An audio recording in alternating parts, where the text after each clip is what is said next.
Hello everybody, welcome back for today's lecture on material balances for combustion reactions. In the last lecture we looked at some of the terminologies associated with combustion reactions and we understood the fundamentals associated with combustion reactions. So, these reactions are important for industries because they help in producing energy. So, now we will be performing material balance calculations that are done for combustion reactive processes. So, here is the first example. A hydrocarbon gas is burned with air. The dry basis product which is formed is 1.5% carbon monoxide, 6% carbon dioxide, 8.2% oxygen and 84.3% nitrogen. There is no atomic oxygen in the fuel. Calculate the ratio of hydrogen to carbon in the fuel gas and speculate what the fuel might be. Then calculate the percent excess of air that is being fed to the system. So, here you are asked to calculate the carbon to hydrogen ratio, which would help us in identifying what fuel has actually been used. So, let us see how we can solve this problem. Just like any other material balance problem, we will start with assuming a basis. Here the composition of the product gas is known. So, this is the dry basis. So, based on that we will use the basis for the product gas on a dry basis. So, the basis would be 100 moles of dry product gas. So, the flow chart for this system can be written as you have a product stream which contains 100 moles of gas and this gas contains 1.5% carbon monoxide, 6% carbon dioxide, 8.2% oxygen and 84.3% nitrogen. So, in addition to this you would also have water vapor which is leaving the system. So, the dry gas contains these components and in the actual product gas which contains water vapor we will assume that there is water as NW moles of water which is leaving the system. So, you would have two inputs, one being the fuel and the other being air which is supplied for burning the fuel. So, the fuel would contain N moles of Nc moles of carbon and NH moles of hydrogen. So, it has been mentioned that it is a hydrocarbon gas and it does not contain any oxygen in the fuel gas, which means you have only carbon and hydrogen which have been represented here. So, you have air which is supplied as Na moles of air. So, this would contain 0.21 moles of oxygen per mole and 0.79 moles of nitrogen per mole. So, now with all this information we now need to calculate how much of water is leaving the system and what is the ratio of Nc to NH and what is Na, so that we can identify the percent excess of air which is being supplied. So, how do we go about performing these calculations? The first simple balance equation we can write would be the nitrogen balance. When we write the nitrogen balance, what happens is it is 0.79 times Na, which is the number of moles of air, will be equal to 0.843 times 100. As nitrogen is considered to be an inert component and as the process is at steady state, you would not have generation or consumption terms for nitrogen and accumulation would also be 0. So, this means input equals output, which is what I have written down.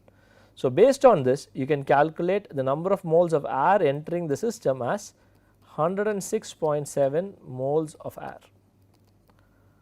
So, the next step is to calculate the ratio of carbon to hydrogen. How do we go about doing that? What balances can we write?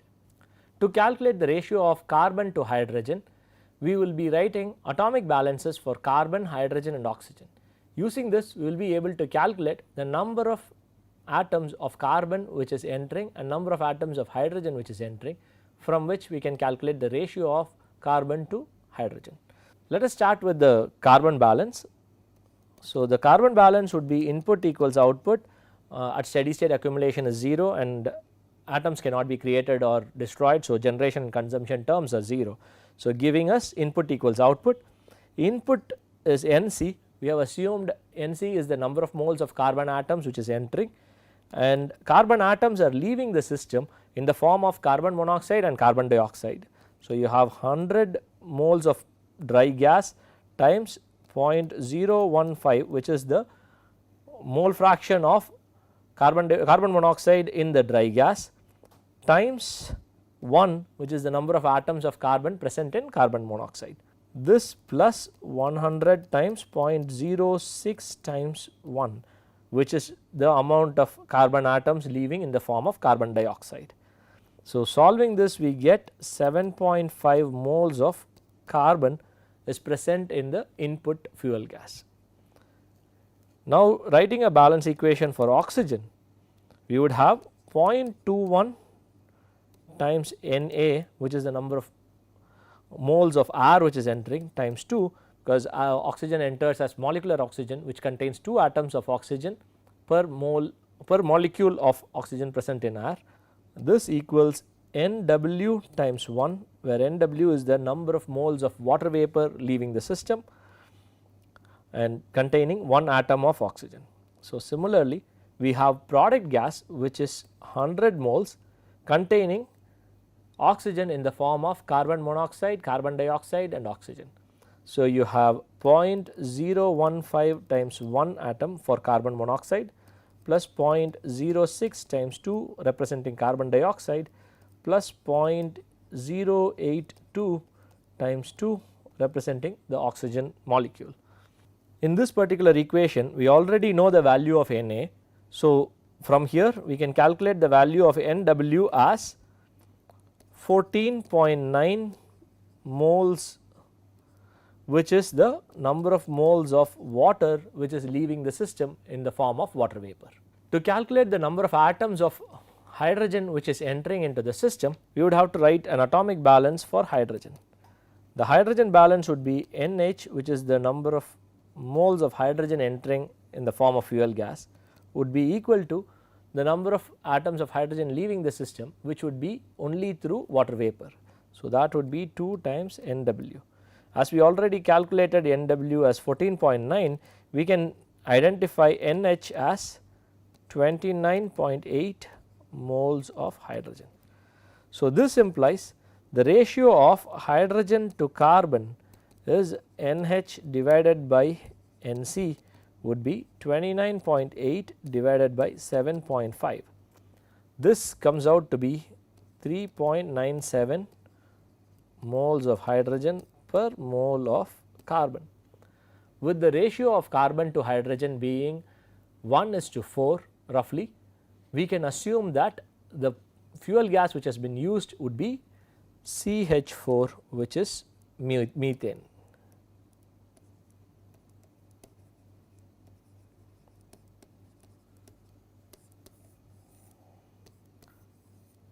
Now that we have the information regarding the fuel gas which is being fed, the next part of the problem asks us to calculate the percentage excess of air. So, for performing this calculation, we first need to identify what would be the complete combustion reaction for the fuel gas which is used. So, the fuel gas we have identified to be methane. So, which means methane plus oxygen should form carbon dioxide plus water vapor. So, this reaction when balanced would be 2 atoms of oxygen, so 2 molecules of oxygen reacting with 1 molecule of methane would form 1 molecule of carbon dioxide and 2 molecules of water. So, this would be a balanced reaction. You have 1 atom of carbon and 1 atom of carbon in both sides, 4 atoms of hydrogen and 4 atoms of hydrogen and 4 atoms of oxygen and 4 atoms of oxygen on both sides. So, this means 1 mole of methane requires 2 moles of oxygen for complete combustion. From the calculations we have done, we know that 7.5 moles of carbon is entering, which means 7.5 moles of methane is also entering into the system. So, for 7.5 moles of methane, you require 15 moles of oxygen. So, this means moles of air required would be equal to 15 divided by 0.21, which is 71.43 moles. So, you need 71.43 moles of air that needs to be fed for complete combustion of 7.5 moles of methane gas which is being fed. So, to calculate percentage excess air, we basically calculate the amount of air which is fed, which is 106.7 minus amount of air which is required, which is 71.43, divided by the amount of air which is required, 71.43 times 100. This gives us the percentage excess as 49.4%. So, 49.4% excess gas has been supplied for this reaction. So, with this we have calculated all the values that have been requested for in the problem. Let us move on to the next problem and perform material balances for a new system. This example problem states that ethane is burnt with 50% excess air. The percentage conversion of ethane is 90%, and amongst the ethane which is burnt, 25% reacts to form carbon monoxide and the rest reacts to form carbon dioxide. Calculate the molar composition of the flue gas on a dry basis and the mole ratio of water per dry flue gas. So, this problem gives us a partial combustion reaction. That is why you have both carbon monoxide and carbon dioxide forming. So, ethane is the fuel gas. So, we now need to write two different equations, one for complete combustion and the other for partial combustion producing carbon monoxide. Let us write both these equations. Ethane is C2H6 reacting with oxygen to form carbon dioxide and water vapor would be the complete combustion reaction. Ethane plus oxygen forming carbon monoxide and water vapor would be the partial combustion reaction. Now, let us balance these two equations. So, we have 2 atoms of carbon, so this becomes 2, and to balance hydrogen we add a 3 here. So, finally, to balance oxygen it would be 7 by 2, and similarly 2, 3 and you have 5 by 2. So, these are the two balanced equations for the partial and complete combustion reactions. So, the problem statement tells us that we have ethane which is entering, C2H6 which is entering, and you have excess air, 50% excess air is being fed, and the product obviously contains both the partial and final combustion complete combustion products. In addition, you also have unreacted ethane because you only have 90% conversion of ethane. So, some of the ethane which is coming in is leaving the system without being combusted. So, this would mean the final composition of the product gas would be N1 moles of ethane, N2 moles of oxygen, N3 moles of nitrogen, N4 moles of carbon monoxide, N5 moles of carbon dioxide and N6 moles of water vapor, with all these leaving the system. For performing calculations, we will assume a basis of 100 moles of ethane which is being fed to the system. So, this would be 100 moles.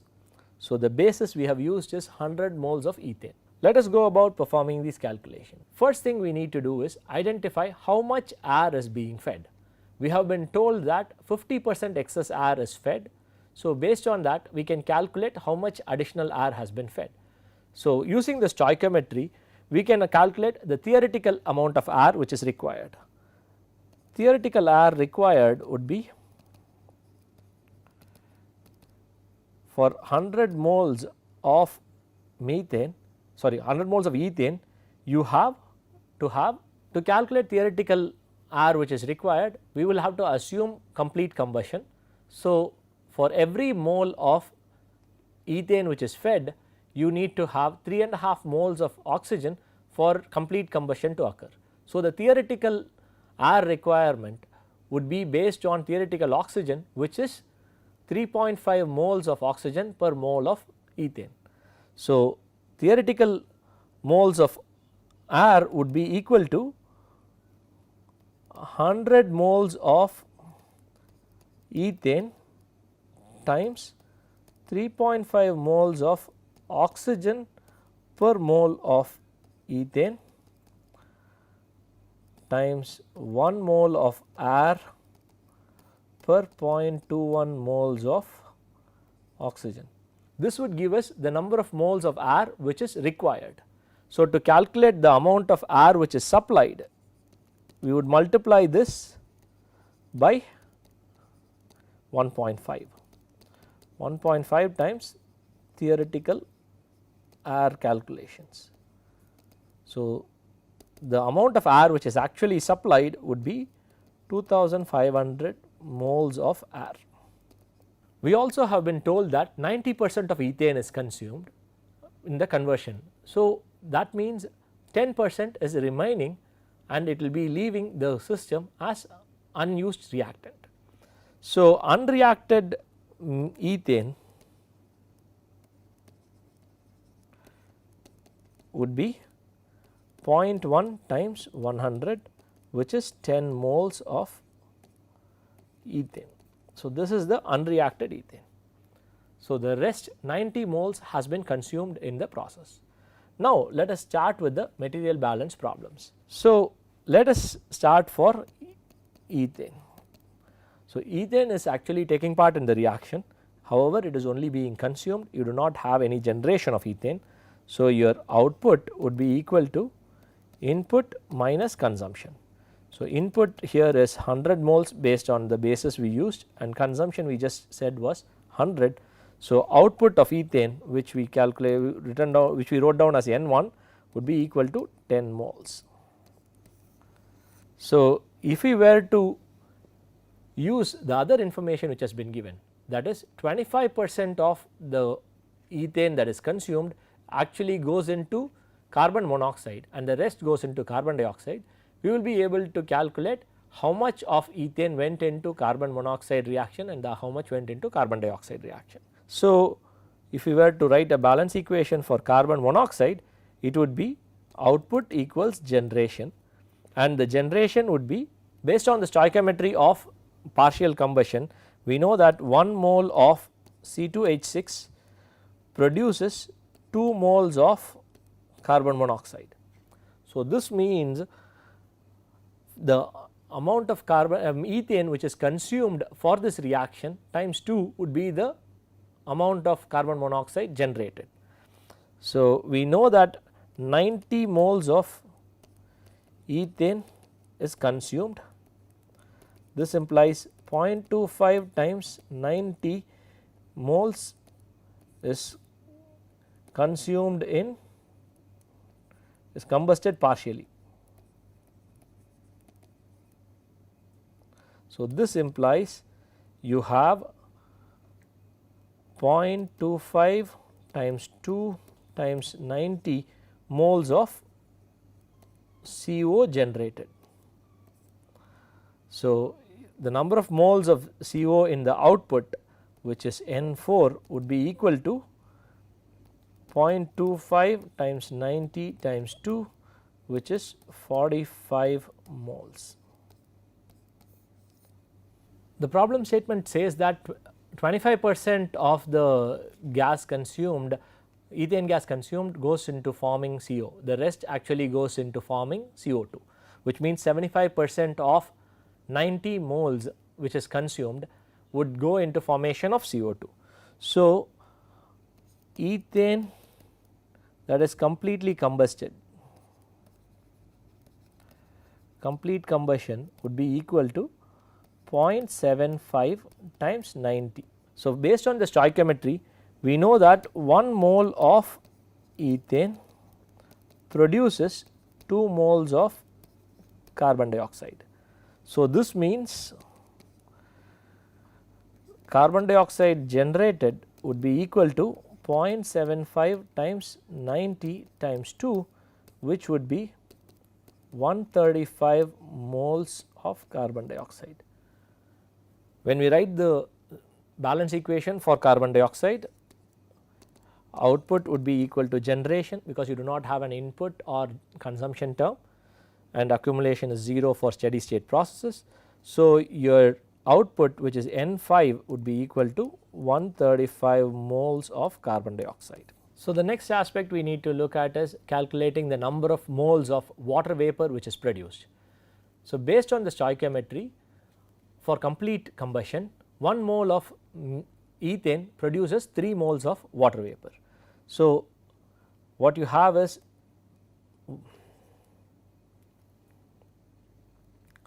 next aspect to calculate is the number of moles of water vapor produced during these combustion reactions.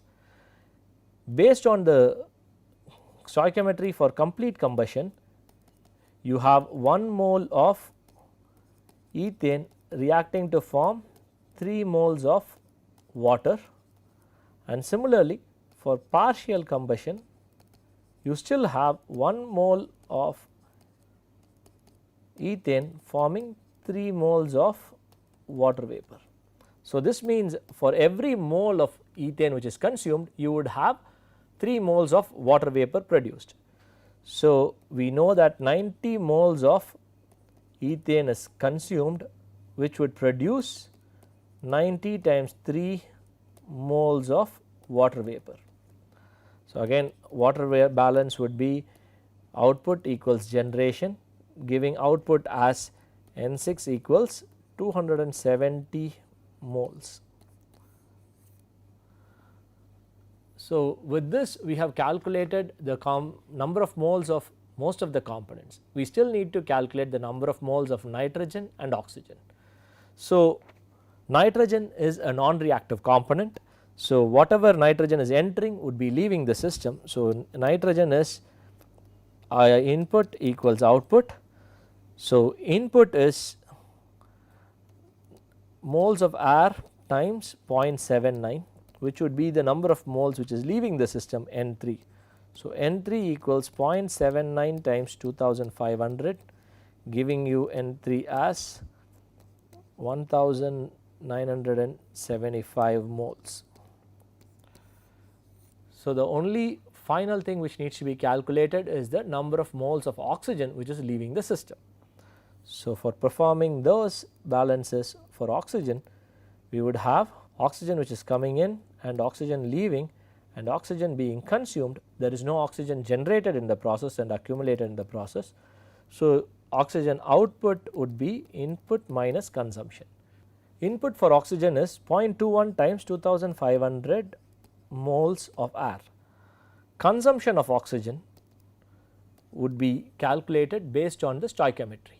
So, if you look at the stoichiometry for complete combustion, you have 1 mole of C2H6 reacting with 3.5 moles of oxygen. For partial combustion, you have 1 mole of C2H6 reacting with 2.5 moles of oxygen. So, based on the number of atoms, number of moles of ethane going into complete combustion and partial combustion, we can calculate the number of moles of oxygen which has been consumed. So, we know that 0.25 times 90 moles of ethane went into partial combustion, which means 0.25 times 90 times 2.5 moles of oxygen was consumed in the partial combustion reaction. In the complete combustion reaction, we have 0.75 times 90 moles of C2H6 taking part, implying 0.75 times 90 times 3.5 moles of oxygen being consumed. So, output would equal to input, which is 0.21 times 2500 minus the two consumptions, which is 0.25 times 90 times 2.5 minus 0.75 times 90 times 3.5, giving a value for the output, which is N2 as 232 moles of oxygen. With this, we have calculated the number of moles of each of the component which is present in the product gas which is formed. We also need to calculate the molar composition of the flue gas on dry basis and the mole ratio of water to dry flue gas. So, this can be done basically by calculating the total number of moles, ignoring the moles of water which would be the dry basis. Let us try and do this for the next part. Now that we have the number of moles for each of the components, we will have to calculate the molar composition of the flue gas on a dry basis. So, let us do that. So, what we have done here is we have written down the number of moles of each component except water. As we wanted to calculate the dry basis, we have written the number of moles of ethane, which is 10, number of moles of oxygen, which is 232, number of moles of nitrogen, which is 1975, number of moles of carbon dioxide, which is 135, and number of moles of carbon monoxide, which is 45. The summation of all these components gives us a total number of moles as 2397. So, the mole fraction for each of these components would be 10 divided by the total number, which is 2397, giving you a mole fraction of 0.0034, and for oxygen it would be 232 divided by 2397, which is 0.0968, and for nitrogen it will be 1975 divided by 2397, giving a value of 0.8239, and carbon monoxide mole fraction would be 0.0188, and carbon dioxide mole fraction would be 0.0563. Now that we have calculated the composition of flue gas based on the dry basis, we now need to calculate the mole ratio of water to dry flue gas. We know that the total number of moles of dry gas is 2397, and we also know the number of moles of water. So, moles of water was calculated as 270, moles of dry flue gas is 2397. So, the ratio is 270 divided by 2397, giving you a value of 0.1126. With this, we have performed material balance calculations for a combustion reaction where ethane was burnt with 50% excess air. Now that we have performed these two example problems for material balances, we have a reasonable introduction towards performing such material balance calculations in processes where combustion reactions are taking place. Thank you.